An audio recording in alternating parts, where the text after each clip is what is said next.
Hello students, good morning. हमारे आज के इस वीडियो में हम जो है पार्ट 5 हिंदी वसंत पार्ट 5 चिट्ठियों की अनूठी दुनिया, चिट्ठियों की अनूठी दुनिया जिसके लेखक हैं अरविंद कुमार सिंह, इस पाठ का हम अध्ययन करेंगे। और इस पाठ के जो कठिन शब्द हैं, शब्दार्थ शायद आपके बुक में दिए हुए हैं। कठिन शब्द को मैं जो है व्हाट्सएप के माध्यम से आपको भेज दूंगा।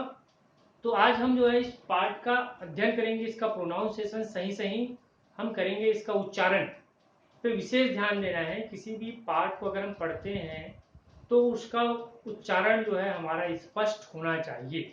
जैसे नॉर्मली हम किसी भी व्यक्ति से बात करते हैं तो जब तक हमारा प्रोनाउंसिएशन, हम उससे बात जो कर रहे हैं उसके हमारी बातों में अगर हमारी बात स्पष्ट नहीं हो रही है, उसको समझ में नहीं आ रहा है, तो हमारी बातों को समझ नहीं पाएगा। इसलिए जब तक हम कोई भी पाठ को जो स्पष्ट रूप से नहीं पढ़ते हैं, उसका प्रोनाउंसिएशन हम सही नहीं करते हैं, तो वह पाठ हमें समझ में नहीं आएगी। उसके माध्यम से हमको क्या संदेश मिल रहा है समझ में नहीं आएगा। इसलिए हमारा जो पहला जो उद्देश्य होना चाहिए कि कोई भी पाठ अगर हम पढ़ रहे हैं तो उसका प्रोनाउंसिएशन हमारा सही हो, उच्चारण उसका सही हो।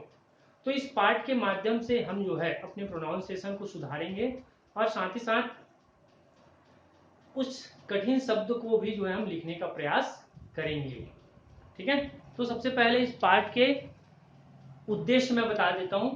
चिट्ठियों की अनूठी दुनिया, इस पाठ का प्रमुख उद्देश्य है बढ़ते हुए संचार के साधनों के विकास में पत्र के महत्व को दर्शाना है। जिस तरह से आज संचार के जो आधुनिक संचार के जो साधन है, जैसा हमने टेलीफोन, मोबाइल, इंटरनेट, है ना, ये सभी क्या है आज के संचार के साधन है। तो इनके माध्यम से आज हम जो भी संदेश है वो तुरंत भेज देते हैं। लेकिन इन सबके अलावा जो पत्रों की जो अनूठी दुनिया है उसका भी एक अलग महत्व है। इसके बारे में बताने का प्रयास किया है कि पत्रों की जो दुनिया है उसका क्या महत्व है। लेखक का मत है कि आज भले ही दूरभाष, एसएमएस, मोबाइल, ईमेल आदि संचार के साधनों का युग आ गया है। लेखक का ये मानना है कि आज भले ही जो है दूरभाष, टेलीफोन, मोबाइल, इंटरनेट, इन सब का हम इस्तेमाल कर रहे हैं, लेकिन पत्रों का अपना अलग ही महत्व है। एक अलग ही महत्व है। इसी महत्व के बारे में हम जो इस पाठ में अध्ययन करेंगे। तो मैं इस पाठ को जो है पढ़ूंगा, आप जो है पुस्तक निकालिए और पुस्तक निकालकर जो है पाठ 5 चिट्ठियों की अनूठी दुनिया, इसका जो है एक एक शब्द को जो है ध्यानपूर्वक देखेंगे और सुनेंगे कि मैं उसका प्रोनाउंसिएशन क्या कर रहा हूं। ठीक है, तो चलिए पढ़ते हैं। पत्रों की दुनिया भी अजीबोगरीब है। पत्रों की दुनिया भी अजीबोगरीब है और उसकी उपयोगिता हमेशा से बनी रही है। जैसा कि अगर हम देखें आज के समय में पत्र जो उतना इस्तेमाल नहीं होते, लेकिन पुराने समय में जो संचार के जो साधन नहीं थे तो उस समय केवल पत्रों का ही एक सहारा था अपने संदेश को जो है एक दूसरे तक पहुंचाने का। पत्र जो काम कर सकते हैं वो संचार का आधुनिकतम साधन नहीं कर सकता। पत्र जो काम कर सकते हैं वो संचार के आधुनिकतम साधन नहीं कर सकते। इसीलिए आपने देखा होगा कभी कभी हम किसी को जो है मैसेज करते हैं, टेलीफोन या इंटरनेट जो भी माध्यम हो उसके माध्यम से अगर हम मैसेज करते हैं तो कभी कभी कोई उसका रिप्लाई नहीं करता। लेकिन अगर हम पत्रों के माध्यम से किसी व्यक्ति को अगर हम अपने संदेश को देते हैं तो उस पत्र का संदेश हमको मिलता है। पत्र जैसा संतोष फोन या एसएमएस का संदेश कहां दे सकता है। पत्र एक नया सिलसिला शुरू करते हैं और राजनीति, साहित्य तथा कला के क्षेत्रों में तमाम विवाद और नई घटनाओं की जड़ भी पत्र ही होते हैं। दुनिया का तमाम साहित्य पत्रों पर केंद्रित है और मानव सभ्यता के विकास में इन पत्रों ने अनूठी भूमिका निभाई है। आज अगर हम देखें तो राजनीति, साहित्य या कला के क्षेत्रों में तमाम जो विवाद हैं या जो विचार हैं, ये विचार जो है किसके माध्यम से आते हैं, पत्रों के माध्यम से आते हैं। यूं कहें कि नई नई घटनाओं का जड़ भी पत्र ही होते हैं। साथ ही साथ दुनिया के तमाम साहित्य पत्रों पर केंद्रित है ना। जितने भी दुनिया के जो आज साहित्य हैं, ये सभी साहित्य जो है पत्रों के माध्यम से ही लिखे जाते हैं। और साथ ही मानव सभ्यता के विकास में इन पत्रों ने अनूठी भूमिका निभाई है। साथ ही साथ मानव सभ्यता के विकास में भी जो है पत्रों की एक अहम भूमिका है। जैसा कि ये कैसे आए, अब इसके बारे में बताता हूं मैं कि आज के समय में देखें तो कई पुराने समय के जो राजा महाराजा या हमारे जो महापुरुष हैं, उनके पत्रों की एक विशाल श्रृंखला है। तो ऐसे विशाल श्रृंखलाओं के माध्यम से, उन पत्रों के माध्यम से हम कहीं न कहीं उनके विचारों से हम अवगत होते हैं और उन्हीं विचारों को जो है साहित्य में डाला जाता है।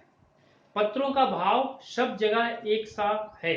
पत्रों का जो भाव होता है सब जगह एक सा है, भले ही उसका नाम अलग अलग हो।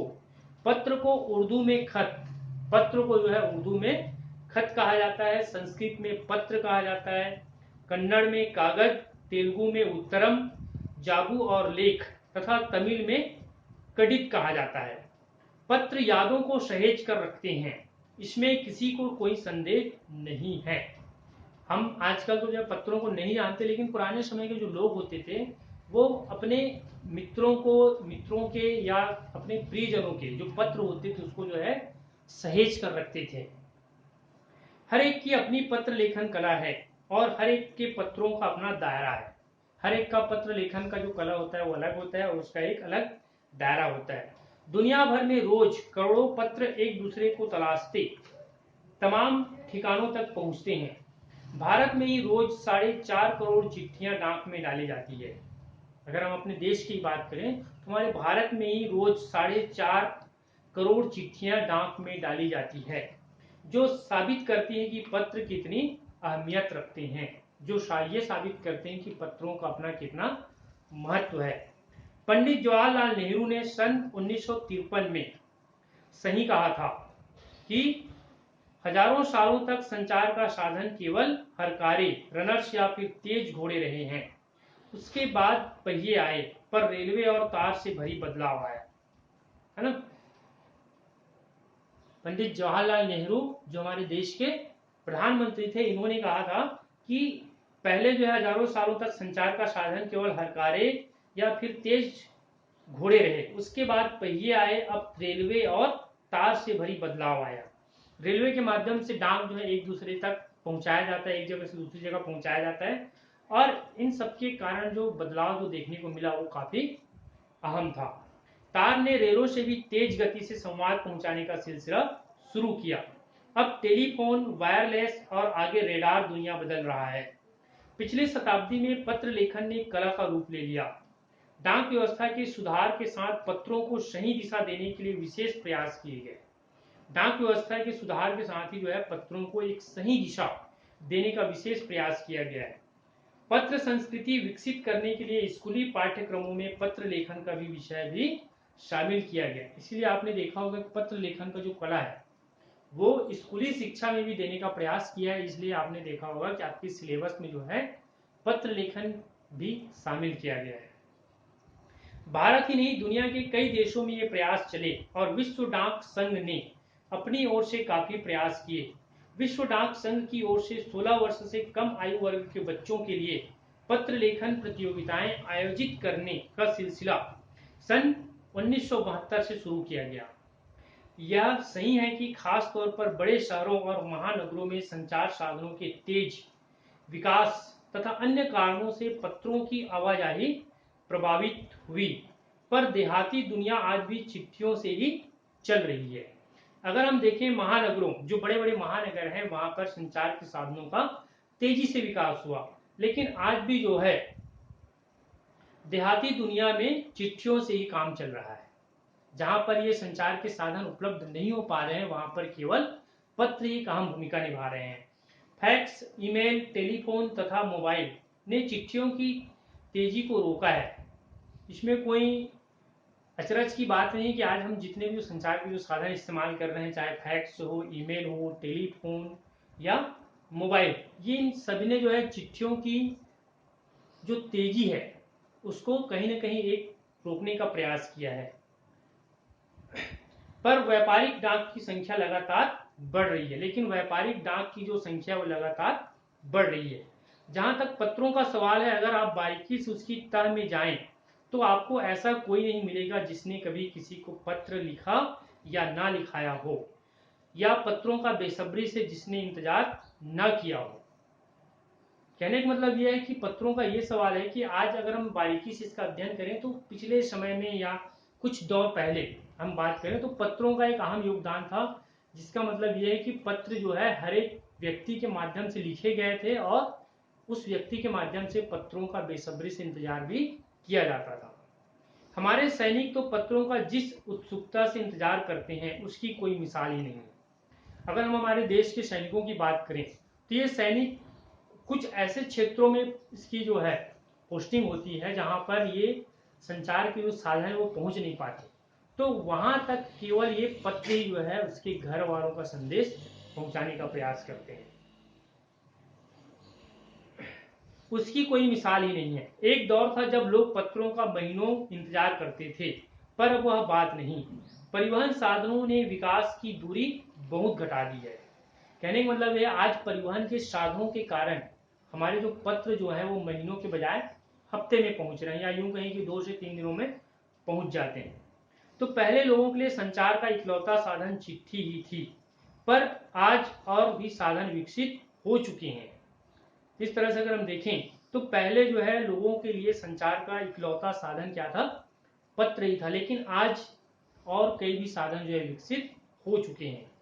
आज देश में ऐसे लोगों की कमी नहीं है जो अपने पुरखों की चिट्ठियों को सहेज कर और संजो कर विरासत के रूप में रखे हुए हैं। जैसे हम अपने देश की बात करें, आज हमारे देश में जो महापुरुष है, महात्मा गांधी हो, चाहे स्वामी विवेकानंद हो, पंडित जवाहरलाल नेहरू हो, या सुभाष चंद्र बोस हो, ऐसे कई नेताओं के पत्र जो है आज भी हमारे कई म्यूजियम में जो है उसको सहेज कर रखा गया है। फिर बड़े बड़े लेखक, पत्रकार, उद्यमी, कवि, प्रशासक, सन्यासी या किसान, इनकी पत्र रचनाएं अपने आप में अनुसंधान का विषय है। अगर आज जैसे संचार साधन होते तो पंडित नेहरू अपनी पुत्री इंदिरा गांधी को फोन करते, पर तब पिता के पत्र पुत्री के नाम नहीं लिखे जाते, जो देश के करोड़ों लोगों को प्रेरणा देते हैं, है ना। तो कहने का मतलब ये है, आज उस दौर की अगर हम बात करें, उस दौर में अगर ये संचार के साधन होते तो पिता के नाम पुत्री का जो पत्र है वो नहीं लिखा जाता और लोगों को ये प्रेरणा नहीं मिलता। पत्रों को तो आप सहेज रख लेते हैं, सहेज कर रख लेते हैं, पर एसएमएस के संदेशों को आप जल्दी ही भूल जाते हैं। अगर हम बात करें पत्रों की, तो पत्रों को जो हम सहेज कर रख सकते हैं, लेकिन एसएमएस के संदेशों को हम सहेज कर नहीं रख सकते, हम उसे जल्दी ही भूल जाते हैं। कितने संदेशों को आप सहेज कर रख सकते हैं? तमाम महान हस्तियों की तो सबसे बड़ी यादगार या धरोहर उनके द्वारा लिखे गए पत्र ही हैं। तमाम महान हस्तियों की अगर हम बात करें तो उनकी धरोहर जो है क्या है, उनके द्वारा लिखे गए पत्र। भारत में इसी श्रेणी में राष्ट्रपिता महात्मा गांधी को सबसे आगे रखा जा सकता है। भारत में इसी श्रेणी में जो हमारे भारत के नेशन ऑफ फादर, जिसको कहा गया राष्ट्रपिता, उसके द्वारा लिखे गए पत्र हैं। दुनिया के तमाम संग्रहालय जानी मानी हस्तियों के पत्रों का अनूठा संकलन भी है। तमाम पत्र देश, काल और समाज को जानने समझने का असली पैमाना है। भारत में आजादी के पहले महासंग्राम के दिनों में जो कुछ अंग्रेज अफसरों ने अपने परिवारजनों को पत्र में लिखे, वे आगे चलकर बहुत महत्व की पुस्तक तक बन गए।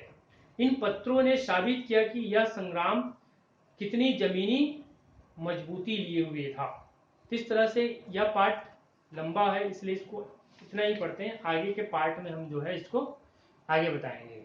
तो आज जितना मैंने जो है पढ़ा है उतने भाग को जो है आप घर में रिवाइज करेंगे और 2 से 3 बार अच्छे से प्रोनाउंसिएशन करके इसको चिल्लाकर पढ़ेंगे, है ना, ताकि आपकी जो गलती है वो आपके घर वाले उसको समझ सके या उसको पकड़ सके, है ना। इसके जो कठिन शब्द हैं आप और शब्दार्थ उसको अपनी कॉपी में नोट करेंगे। नेक्स्ट वीडियो में इसके नेक्स्ट पार्ट को जो है आपको बताऊंगा और इसके प्रश्न अभ्यास भी करेंगे। ठीक है, आज के लिए इतना ही।